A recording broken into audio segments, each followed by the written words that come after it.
What exactly is the modeling industry? You should probably know that. That's something you want to know. And even if you've been modeling for some time, you're going to want to stay in on this because you need to know for yourself if things are going well, if they're going right, or if there's some red flags that you might have been missing, or you should start being more alert to from here forward. So, if you're not already in the school community, in the Pose to Profit community, come join us. Go to school.com/pose to profit.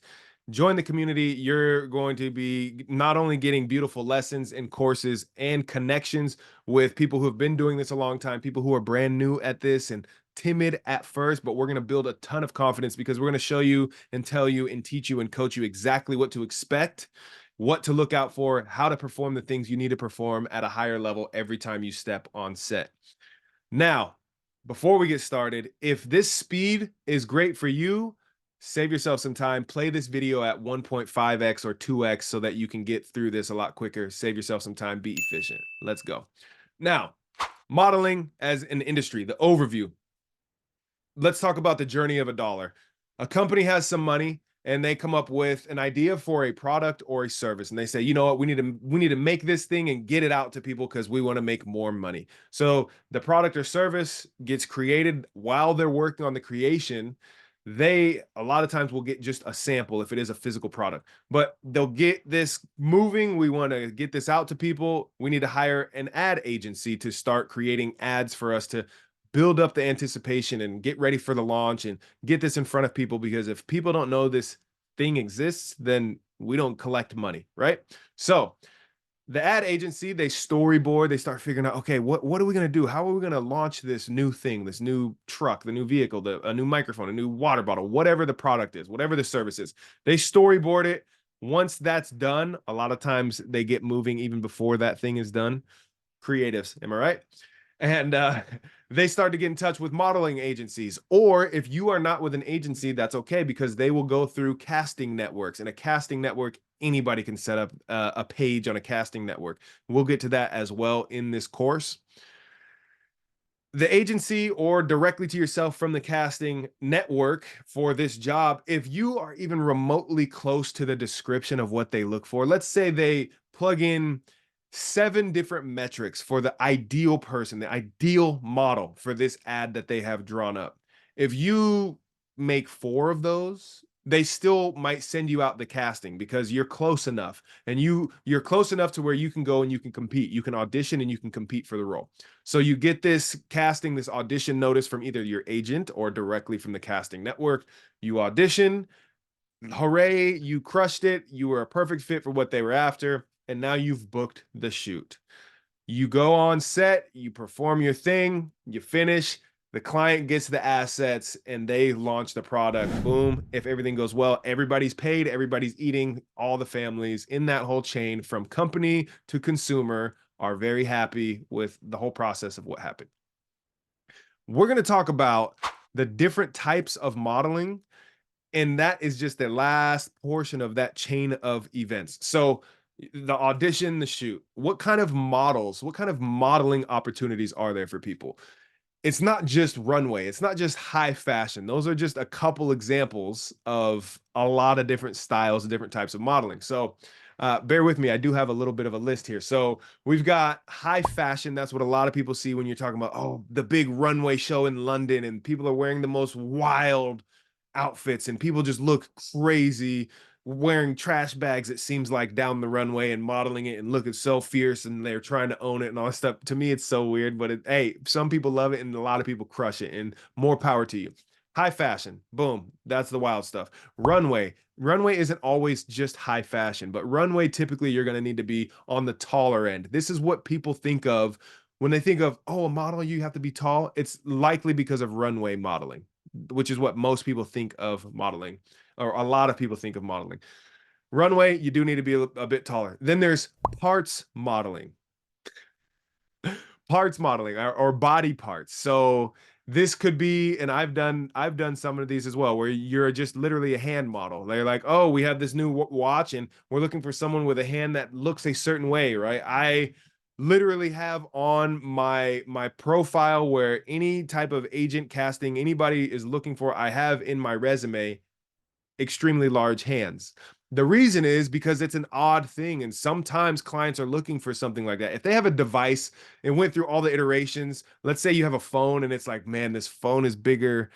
And a lot of the people aren't really loving how big the phone is. We need to make it look smaller, right? We need to make it look like you can just hold this phone, even though most people would have to hold it with two hands. We need to make it look smaller. Someone with large hands is going to be great for modeling that phone. So I have that on my actual resume.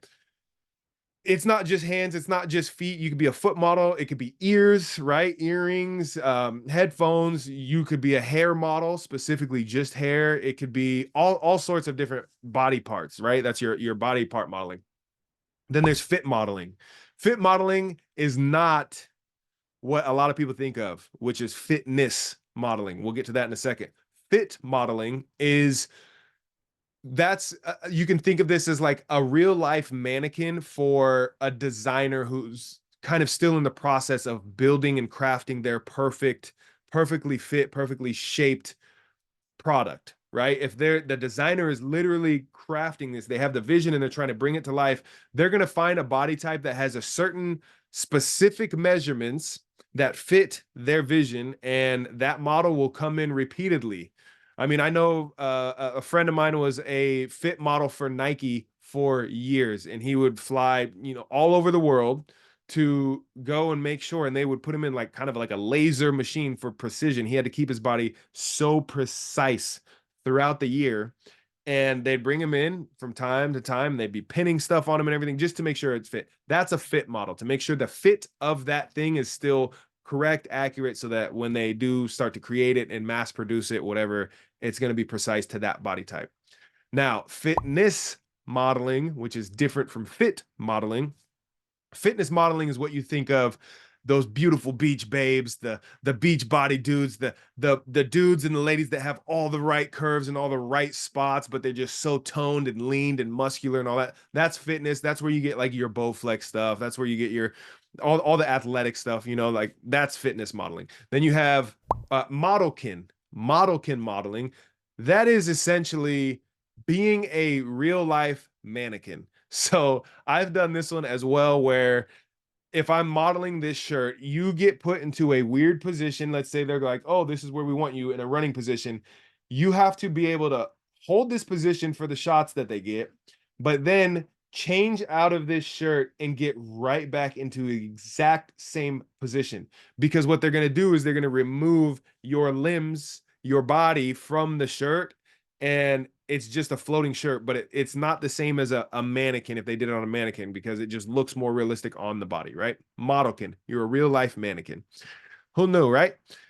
And then let's see what else we got. Lifestyle model. This is I love lifestyle modeling because it's literally whatever you do in your life, there's a group of individuals out there that would love to see you modeling your thing, whatever that is, whether it's tools and it's like that gritty the feel when you look at that image and it looks like the guy just got done working a long, hard day out on the ranch, right? He's all, gloves in the back pocket, all that sort of thing. But then there's also the gamer where it's like, oh, we got the microphone, the LEDs and all this stuff and headset and like, you get the little indentation on the hair from gaming so much, whatever it is. Lifestyle modeling is literally modeling the lifestyle of whatever the thing is, whatever that product or the service is. And then we move on to editorial modeling. This is your Vogue.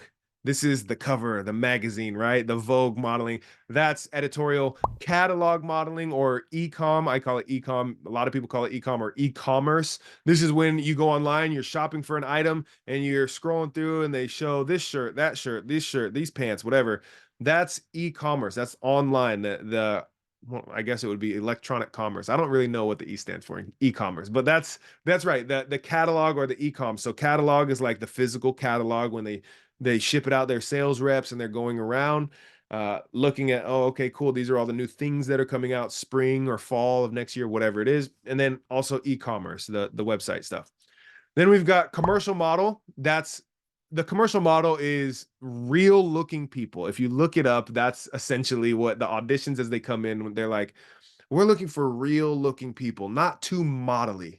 That's going to be a commercial model job. That's where they're not looking for The person who just looks absolutely stunning, that looks so unique, that looks like they would be on a runway, they're not going to book a commercial job. Commercial job is going to be for people that just look normal. They just look like they belong in the thing that they're doing, right? So that's your commercial modeling. Print modeling, that's your magazines. That's, you flip through the magazine like, oh, that's cool in there. That's driving down the road. You see the billboard models, right? That's going to be your print modeling. And then there's plus size modeling. That's for the people that got a little bit more cushion for the pushing, you know what I'm saying? And that's been growing and blowing up a ton. The last 10 years, plus size modeling is blowing up, body positivity, all these things. So there's plenty of work to get there as well. Swimsuit modeling. Swimsuit modeling is a whole thing. If you have a decent looking body, and decent is very, very subjective, let me tell you. Some people want like, oh, we need a really long torso with short legs. Other people like, we need really long legs and kind of a shorter torso. We need long arms, whatever it is. It varies and there's work. This is what I mean. There's work for you. Okay. Swimsuit modeling, you could literally go out and they'll have a rack of swimsuits that it's like, hey, we just need you to go out and put this on, we'll shoot it. Put this on a different pose, we'll shoot it. Put this on, different pose, we'll shoot it. Whatever it is, whether that's out in nature and natural lighting or it's in studio. And then you've got petite modeling. Petite modeling, you most likely are not going to be walking a runway, but you very well could be modeling swimsuit. You could be modeling lingerie. It's shorter. I mean, 5'1", 5'7", that sort of thing. At runway, you're looking at the upper 5 foot into 6 foot. So there's some difference. There's work for everybody. I'm telling you, I can't stress this enough. Now, we've covered a lot of different types of modeling. Let's talk about who is who.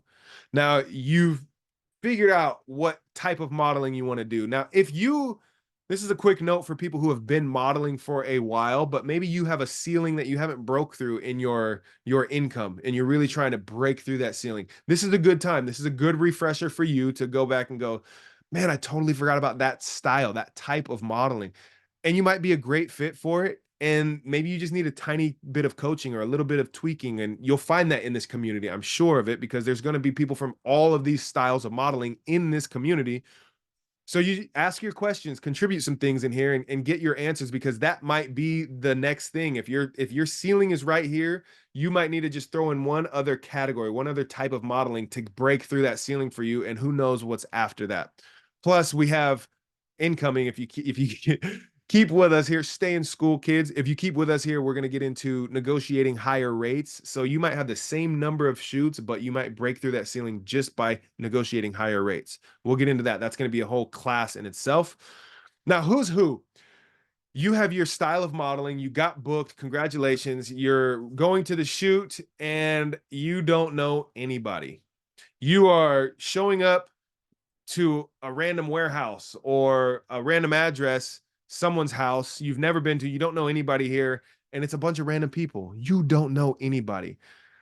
How do you know who to talk to, who to expect to talk to, who's going to be there? What are some kind of red flags? Well, we know there's some green flags we can look for if there are red flags. So let's talk about the green flags. Who do you expect to talk to as a model and interact with the most when you book a shoot and you're heading to set? Who are the most common points of contact that you're going to have? Well, obviously you have your agent or the casting director, whoever you were dealing with there.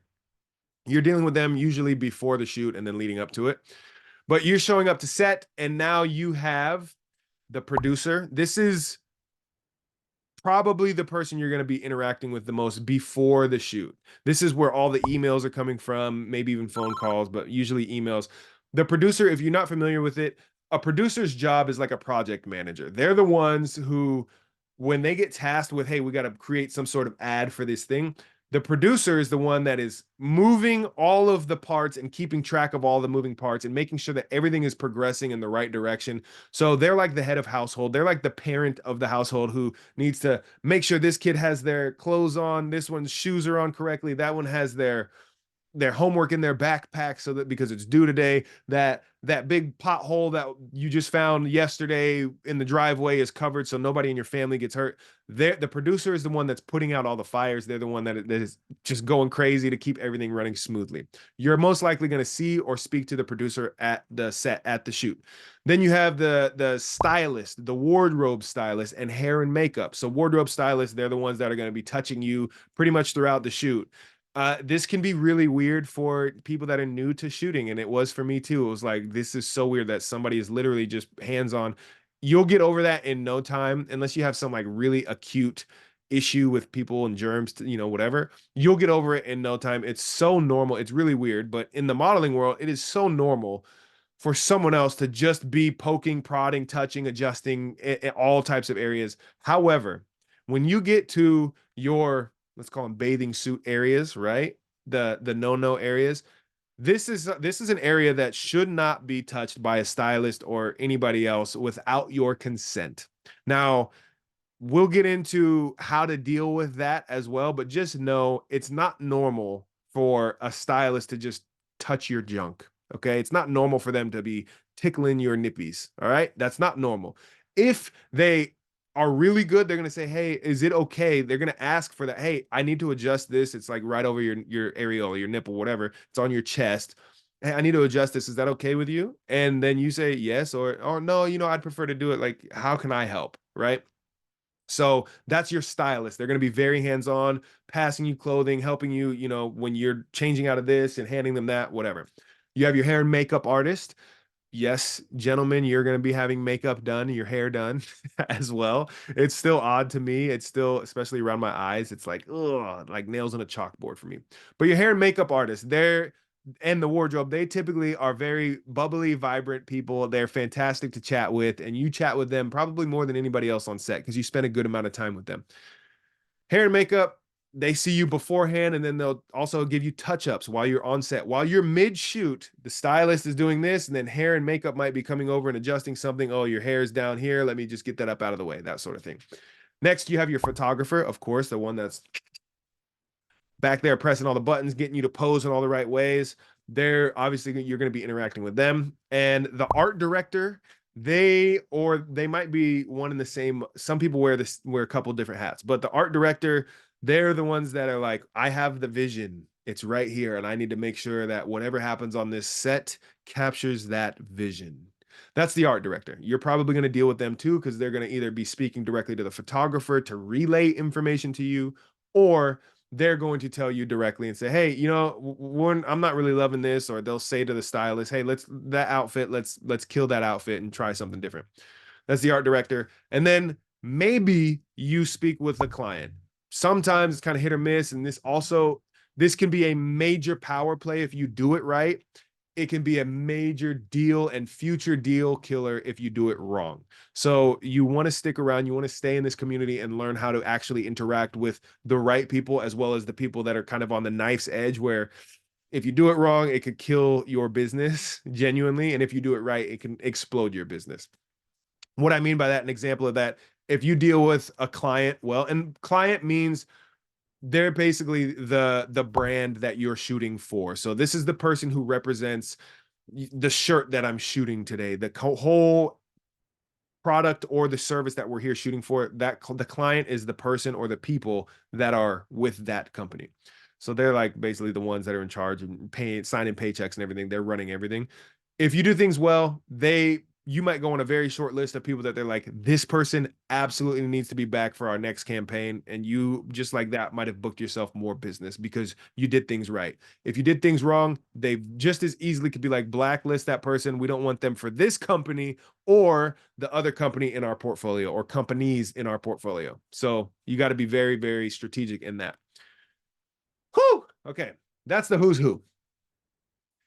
Quick notes before we get out of this session here. The average model pay. I'm not going to deep dive on this session right here, but you need to be aware of this. Again, why are we covering modeling industry as a whole? Because it's important to know where you are. It's 2 points that you need to know: where you are and where you're trying to go. Now, if you don't know where you are, and if you don't know where you are relative to the rest of the industry or relative to the other models on set or things like this, if you don't know where you are very likely going to get taken advantage of in this industry. So it pays yourself, it pays to know what is normal here and what's like expected, what's average, how much should an agent or agency take out of my paycheck from a job, how much should I get paid for this type of job, above the line, below the line, web only, all these different types of things. It pays to know these things. So the average model pay, this is from the Bureau of Labor and Statistics for 2022. The average model pay per hour. Take a second and think to yourself, what does the average model make per hour? And then if you have a hard time with that, just think, what does the average model make per year? I'm going to give you those numbers right now. 2022 Bureau of Labor and Statistics, the average model made $20.73 per hour. That basically translates to about $43,000 in the year. Some of you right now you might hear this and you might feel like, oh, that's exciting. And that's okay. Some of you might hear this and feel like, oh, that's absolute trash. And that's okay too. What I want to iterate here so strongly is that this is the average. So there are people out there that are making well below $20 an hour modeling. I'm talking 13. I think the site even cited $13 an hour.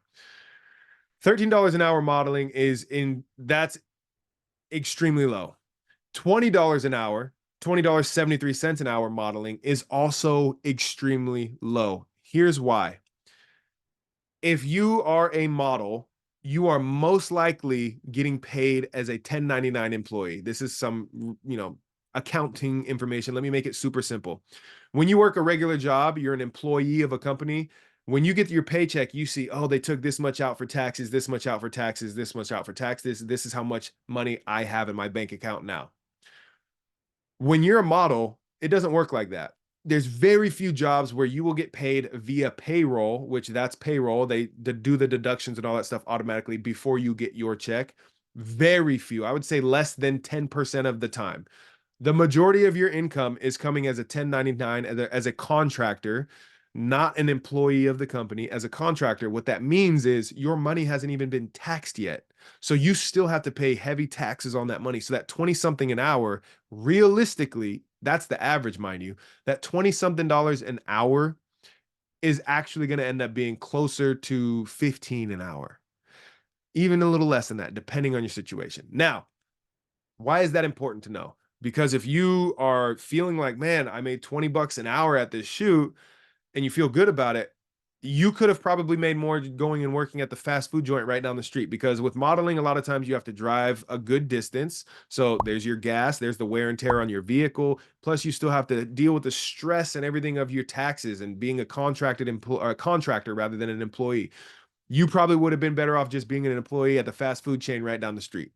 So wherever you are, if you're brand new, if you haven't even received a dollar as a paid model, that's okay.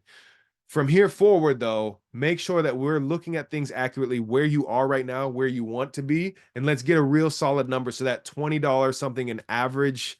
We're going to hopefully everybody in this community. My dream is that everyone in this community completely blows that number out of the water. Your average being $20 an hour, I would feel incredibly sad. And I will tell you, if you have gone through all of the courses in this community and you've reached out to me directly with like, hey, I'm stuck here, I don't know why, what's going on, whatever it may be, and you still can't break that number, I am going to help you directly, personally. This is not okay. All right. So that's the average. How much can you make? Let's get a little bit, let's lift this up a little bit. How much can you make modeling? That number is literally infinite because it just comes down to value. If you keep increasing your desirability and your skill set, you can keep on raising your rates. And this is what we all should be doing. You should be raising your rates. We will get to that in a course or in a class in itself as well. And I'm going to give you the strategies and the tools of how I've done it year over year over year over year, and how I have year after year for 10 plus years earned more money every single year, with the exception of the first 3 years. First 3 years, I had a ceiling and I was stuck until I finally figured out the game and broke through. So we're going to get to that as well. But how much can you make? The reality is, there are people out there there are people out there that are making six figures in a month. Realistically, there are also people out there that you could go out and do one job and make 50 grand. Just one job, one day of shooting, and you can make 50, 60, 70,000, even more than that from one day. Obviously, that's not so common, the average being 43,000 in the year. It is doable, and I will tell you right now, I've done it. My peak shoot, I broke down, my time per hour was something absurd, but for a 1 day shoot, my big whale, the glorious, like, oh man, that's like my goal that I want to break through again. My biggest shoot was north of $60,000 for 1 day. 1 day, it's possible. So I don't say that to brag. I don't say that to be boastful in any way, but I say that to share with you and hopefully inspire you with what's possible. Some people might hear this and you're either going to be pissed off or jealous, or like completely indifferent, like, whatever. Or lastly, and this is where I hope you live, is inspired. I am hoping that there are people in this community that are inspiring as hell to me and you, and we get to share in that energy and everybody elevates. All right. That's that for this one. If you want to make more money than that average, then good. You should. So stay in school. School with a K. Stay in school. We're going to keep on growing. We're going to keep on building. You let me know what you want to hear, what worked out for you, what you're unclear on, and we're going to do everything we can to make sure that you have the clarity you need to keep going, keep growing. And boy, oh boy, wait till you see what's next. This is just getting the canvas set up. We're not even painting yet. The paintbrush, it's not even out yet. Wait till you see the artwork we have for your modeling career coming up. That's it for now. I will see you on set.